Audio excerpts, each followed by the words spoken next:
Alrighty, thank you, Aubrey. And thank you all so much for being here. Hopefully I can kind of keep you guys a little entertained. Unfortunately, unlike some other speakers, my presentation does not contain any chemical structures or kind of hard to read graphs, but I do have pretty pictures, which are more my speed. So hopefully it'll be a little more entertaining for you all. So I'm here to tell you about Próspera, which is a special economic zone off the coast of Honduras on the beautiful island of Roatan, and exactly why we can help all of you here accelerate what it is you're doing to have a substantial impact on extending the human lifespan. So first, let's talk about why Próspera is necessary in the first place. Why a special jurisdiction with better regulation is needed right now. And we can really summarize this in a single statistic, which is kind of ironically referred to as Ehrum's law, which is Moore's law in reverse, basically. And this refers to the fact that roughly every 9 years, the cost to get a drug from idea to production and dissemination doubles every 9 years, which is absolutely incredible and has an immense human cost. Often these things kind of get obfuscated behind statistics, but I actually have a very personal story about why this is important to me and kind of the human impact that this regulatory environment and this slowdown of pharmaceutical development can have. So my mother has cystic fibrosis, which is a terminal genetic illness. For those of you that may not know, basically the way it works is it messes up the chloride channels in cell membranes, right? So it causes an increase in viscosity of mucus in the body, especially impacting the lungs primarily and the intestinal tract. In 2019, my mother was on her deathbed. She had 22% lung function, which for those of you that are not physicians, what that really feels like as a person is, you know those little straws you use sometimes to stir your coffee? It's a bit like breathing through one of those all the time. The doctors had told us she had 12 to 18 months to live. Today, she's doing great. She sits around 55 to 60% lung function, which for us would feel bad, but for her feels incredible. She's able to go to the gym, do all sorts of things. She's back at work. And the reason she's able to do that is this wonderful drug called Trikafta was released in 2020 that effectively cures this problem. It makes the chloride channels actually function properly again so that cells achieve the correct viscosity. Now, the reason I'm telling you about this is because the only reason she's alive today is because she got early access to that drug. Because by a sheer luck, her attending physician happened to be the man who was leading the clinical trials for this drug. And he got her in the phase 3 clinical trial and got her the actual drug early because she was on the lung transplant list, and he was able to pull some strings because he was leading the clinical trials to get her this drug before she died. So there are people like my mom who die every day, every week, because these drugs take so long to get to market, and that is a travesty. So how do we fix this problem? Well, one way, and I think the most efficacious way we can fix this problem, is by catalyzing the creation of new special economic zones who are pro-technology, who are really focused on helping get these drugs to market faster. Now, we obviously are, I think, the market leader in this. Some will argue, but I'll make the argument that we're the kind of the leader in this. And what we have is something called the Próspera Zone, which is a special economic zone, as I mentioned, off the coast of Honduras, designed from the ground up to catalyze prosperity and economic development by unleashing the untapped potential of entrepreneurs such as yourselves. Now, how does Próspera work? We work, in a nutshell, by catalyzing good governance, by building a jurisdiction, usually on greenfield sites, especially with our first project in Roatan in Honduras, where the governance quality is substantially better and based on best practices from around the world than the surrounding jurisdiction, okay? Now, governance is kind of this amorphous term. Economists even refer to it as institutions, which is an even more amorphous term. And one of my favorite economists, Douglas North, won the Nobel Prize for pointing out in the 1990s that institutions, the rules of the game, is what that really means, are the key to either the poverty or prosperity of nations. To put this in really kind of concrete terms, right? What I mean by governance, what I mean by institutions, is imagine you're an entrepreneur. How much does it cost for you to form a legal entity? How long does it take? Is it 50% of your yearly income, or is it a pittance, right? Does it take 6 months, or does it take a week? Once you get the legal entity formed, how long does it take you to get the permits, approvals, licenses, et cetera, to actually start doing business and providing value to customers? Once you start operating, right, can you form contracts with customers, with other businesses, and reasonably anticipate that those contracts will be enforced in a court of law or in another dispute resolution forum, right? Can you reasonably expect to pay a reasonable tax rate and that the taxman, the tax collector, is not going to ask for a bribe on top of what they're doing? Can you reasonably expect that if your store is broken into, that the police will respond appropriately and will actually prosecute the crime and ensure that you are properly recompensed. That's what I mean by good governance, right? It's in institutions. It's the water in which we all swim that we kind of take for granted in developed nations, and it is the key to catalyzing prosperity at basically any scale. Now, we in particular are focused on doing this at the city scale for a couple of reasons. The first is a really simple one. It is hard, I might even say impossible, to cause the order of magnitude improvement we need in the quality of governance institutions at the nation-state level. There are simply too many extant special interests, too many power brokers. It's too complex. It's effectively impossible to cause real, substantial, lasting positive change at the nation-state level. However, we have examples from around the world of this working at the city level, right? So we can look at Hong Kong, Shenzhen, Dubai, and Singapore. I'll focus on Shenzhen for a second because it's my favorite example. Shenzhen, China, which is kind of the Silicon Valley of the East now, was declared China's first special economic zone in 1989. It was really, to put it bluntly, the first kind of bastion of capitalism in an otherwise communist country. Some of the reforms they instituted in the special economic zone included private ownership of businesses, allowing the market to set wages instead of the state setting wages. Some very basic things we all kind of take for granted, but drastic improvements in the governance institutions that govern economic activity especially. And in 1989, Shenzhen had a population of 300,000 people and a GDP per capita in inflation-adjusted dollars of around 500 US dollars. Today, Shenzhen has a population of over 12 million and a GDP per capita of over $45,000 a year. Massive, massive growth, right? And massive unleashing and creation of wealth and prosperity because of this improvement in governance institutions. Same story in Dubai. Dubai went from effectively an almost empty patch of sand in the late 1990s to a leading global financial center almost exclusively through this regulatory improvement and this institutional improvement, effectively, especially with their finance center operating under common law and being a separate legal jurisdiction from the rest of the country. So these examples prove that this can be done at city scale rapidly, which is the key here. Now, the way Próspera works in detail is pretty straightforward. I'm going to just give you a brief overview of this, and I'm going to focus on the regulatory aspect specifically a little bit later. But our regulatory system gives entrepreneurs a choice. They effectively have 3 buckets of options. Option 1 is that they can select the regulatory code from any one of the OECD countries that has a good regulatory system.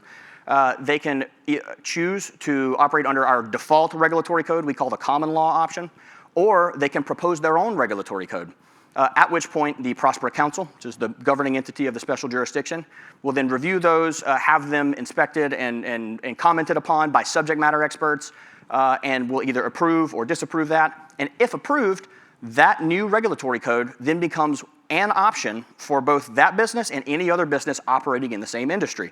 So you have a direct way that entrepreneurs can directly propose improved regulatory systems and therefore improve the environment for doing business. You also have very low tax rates. That says flat income tax at 10%. It's really 10% of 10% of the business income, so it's actually a 1% effective tax. If you want to know why we had to do that, I'll tell you later. It's a funny story. We have a 2.5% retail value-added tax and a 1% land value tax, and that's it. That's the entirety of the tax code you see right there. We also have world-class dispute resolution mechanisms. The default way to resolve disputes in the jurisdiction is through what we call the Próspera Arbitration Center, which is staffed by a lot of former US judges and US jurists and lawyers who have a high degree of reputation and trust. And of course, high-quality public services, things like Starlink, internet, stable electricity, these sorts of kind of very baseline infrastructure things to enable businesses to operate. Now, we are based on the island of Roatan, which is off the coast of Honduras. It's a beautiful island. And many of you have probably, or at least some of you have been there thanks to Vitalia, which I'll talk more about in a little bit. It's a district inside of Próspera that I'm very excited about. Has a lot of direct flight connections to many major US air hubs. Most people on the island speak English. You can get around just fine with just US dollars and a credit card. It's very kind of tourist friendly and in fact receives over 1.2 million tourist visitors per year. You can see here a little piece of our master plan. This is not the whole thing. I'm highlighting here what we call the beta district effectively because this is where Vitalia is located, which is our biotech hub effectively, and is home to some of the first buildings that we've constructed in the jurisdiction. One of which we call the Beta Building. This is a photo of the Beta Building. It's quite a beautiful building. You may be wondering, by the way, why it's called Beta Building. It's a complete accident, partially my fault.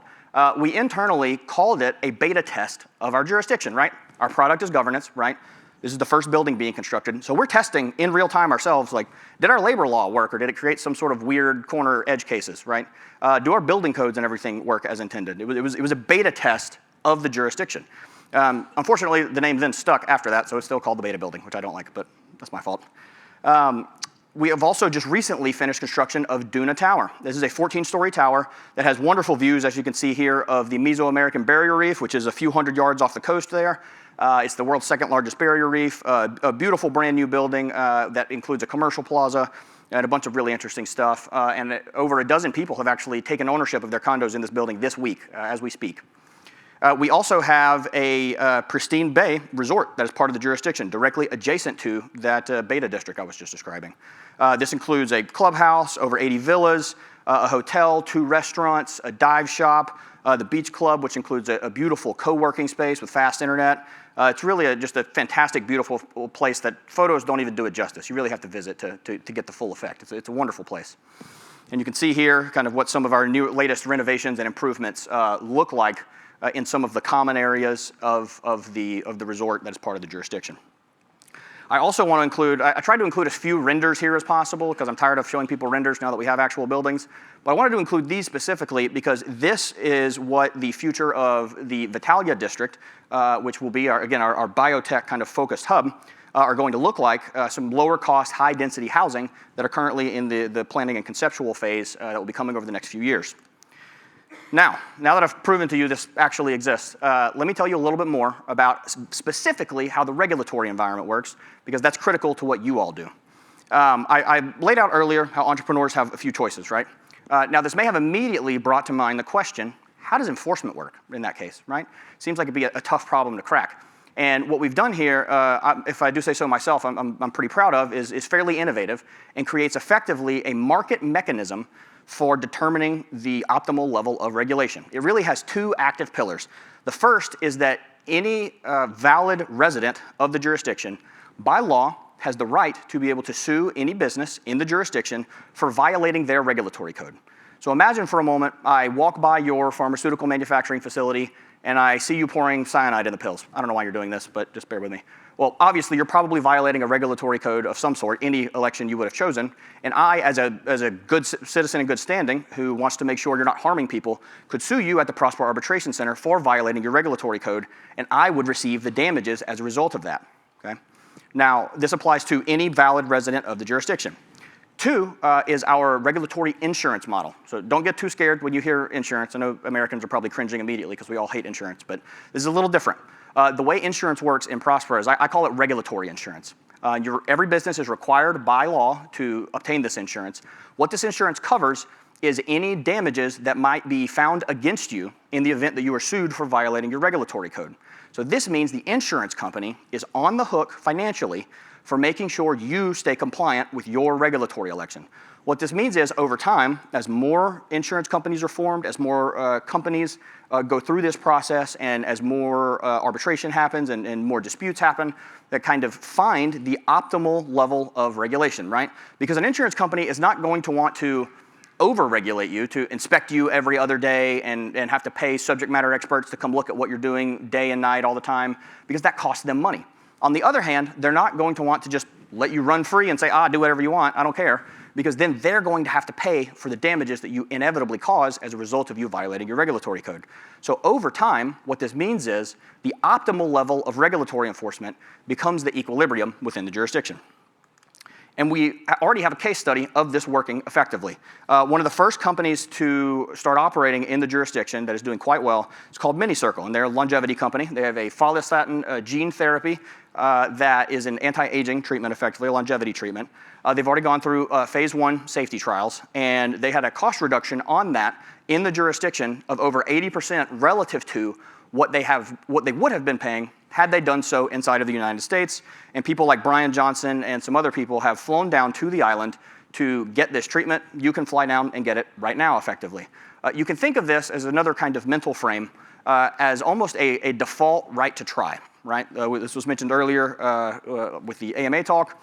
And what this means effectively is, so long as a medical company is a properly formed company in the jurisdiction, has their regulatory insurance, and is in compliance with everything, then you, as a freestanding adult, are allowed to, so long as you get free prior and informed consent to taking some of these cutting-edge treatments that have gone through some safety checks today. So you can go get this follistatin treatment today, as can basically anyone else. Well, recently, some entrepreneurs in the jurisdiction, to be clear, this is not Próspera ZA as a governmental entity. This is just a business I'm really excited about that has just started in the jurisdiction, called Pristine Regenerative Nexus. It's led by a few medical doctors from the United States.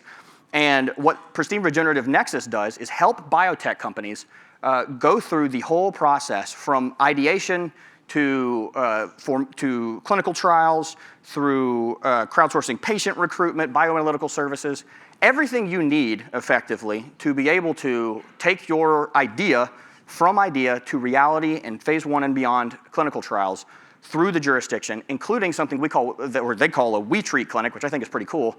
It's kind of like a fractional clinic for people that want clinic space in the jurisdiction. They can rent it by the week, by the month, et cetera, as needed. And as you can see here, Pristine Regenerative Nexus, kind of their end goal, once the clinic is fully built, is to help companies go through the entire process of both drug development and drug deployment within the jurisdiction as kind of a one-stop shop to help you get started very quickly. Now, I'm not the only one excited about this. There are a lot of other people excited about it too. And some of the most excited people are Vitalia, which is a district within the jurisdiction. Vitalia is effectively the biotech and longevity hub of the Próspera ZA. And this is led by a number of entrepreneurs in the jurisdiction who kind of organically brought this together. They have already had a number of events that had over 500 people attend, over 50 biotech or 50 startups were registered, over 50% of which were biotech and in the longevity space, and over $1.5 million has already been dispersed to some of these startups operating in the jurisdiction.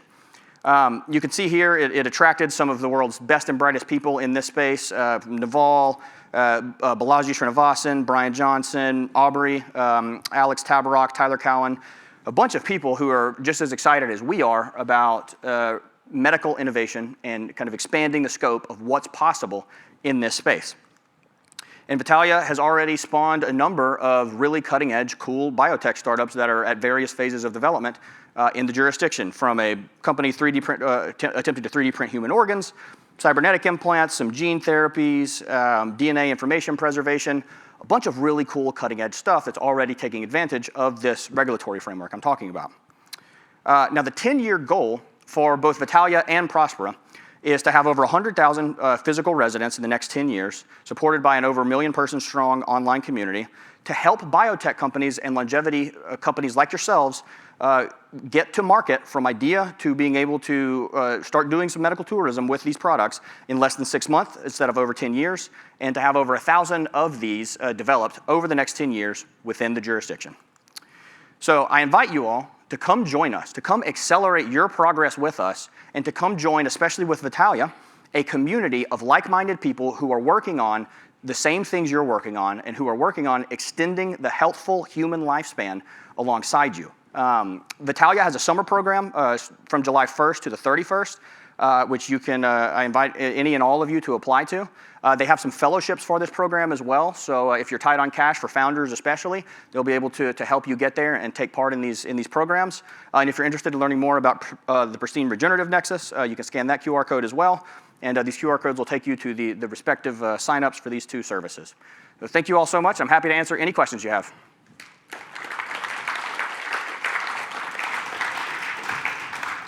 Thank you so much, Trey. I bet there are plenty of questions, especially about the medical side of things. I don't know how much you want to say about that, but anyway, let's start here. Absolutely. Where do we have the microphones? Who's got the roving mic? I can talk louder. No, I'd rather we had it recordable. Who's got the? Someone grab a roving mic from. Oh, here we are. It's coming.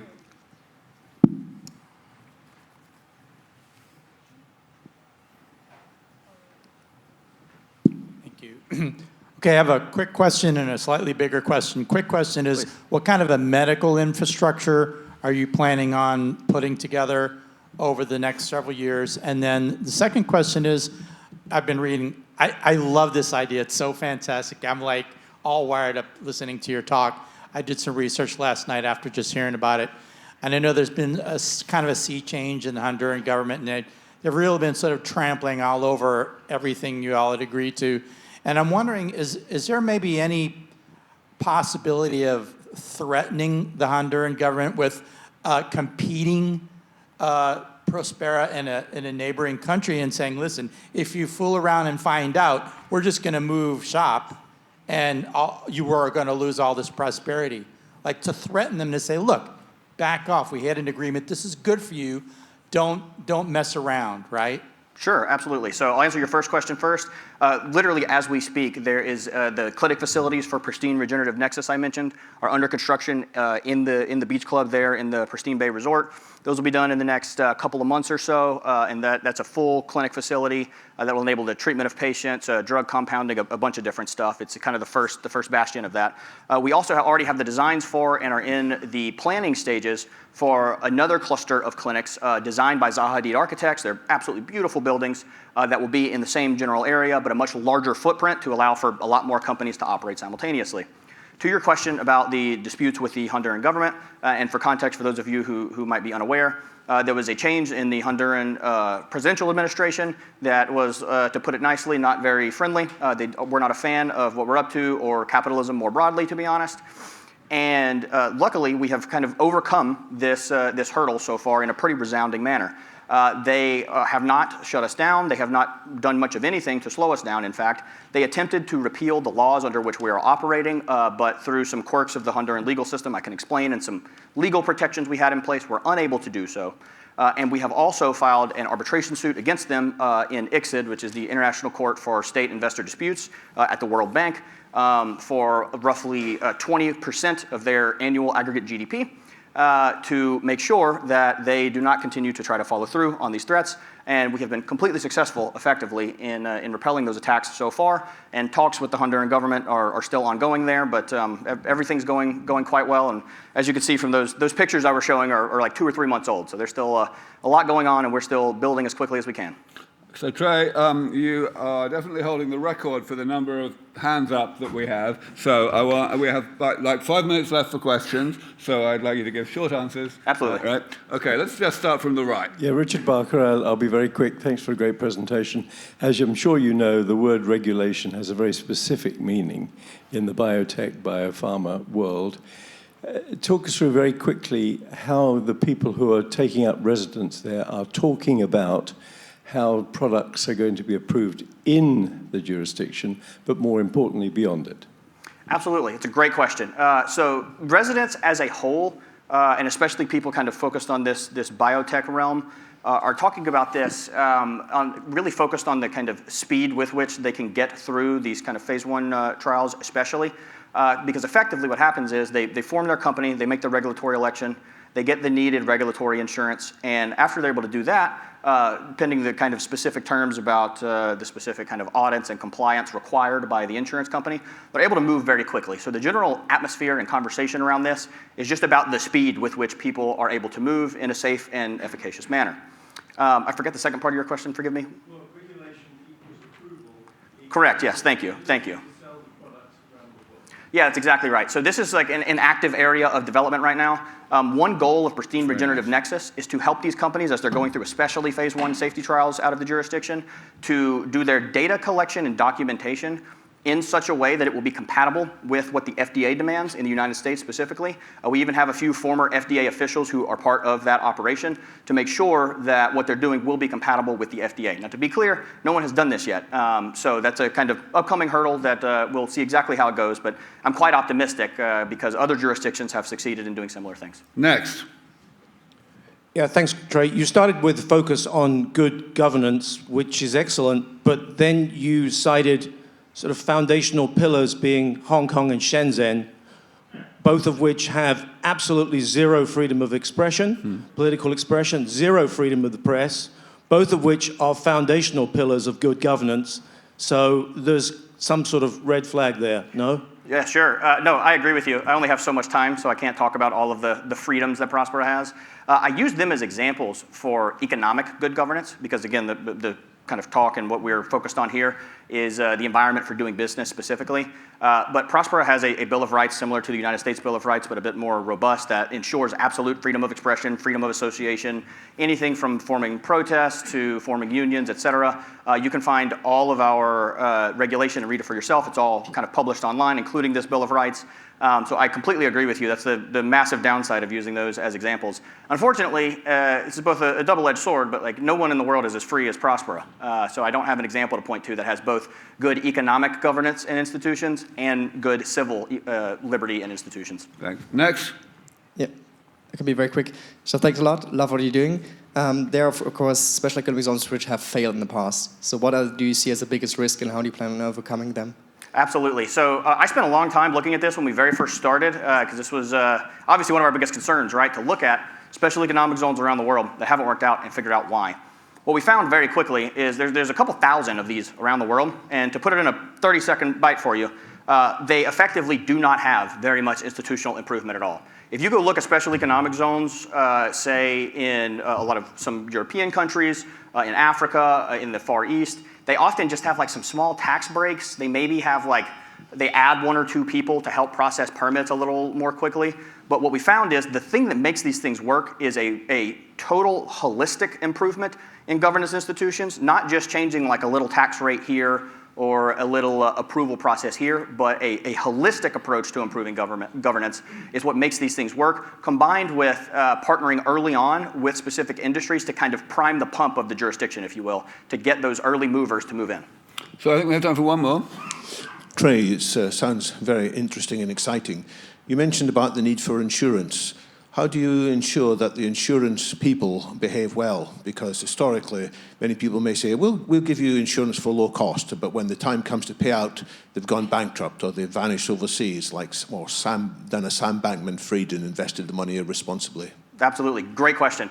So this was something we grappled with a lot early on as well. We had the same concern. So we have some pretty stringent regulatory requirements on these insurance companies specifically. We require them to have proof of capital reserves, and we require them to obtain reinsurance from a cluster of reputable reinsurance firms in a couple other financial hubs around the world.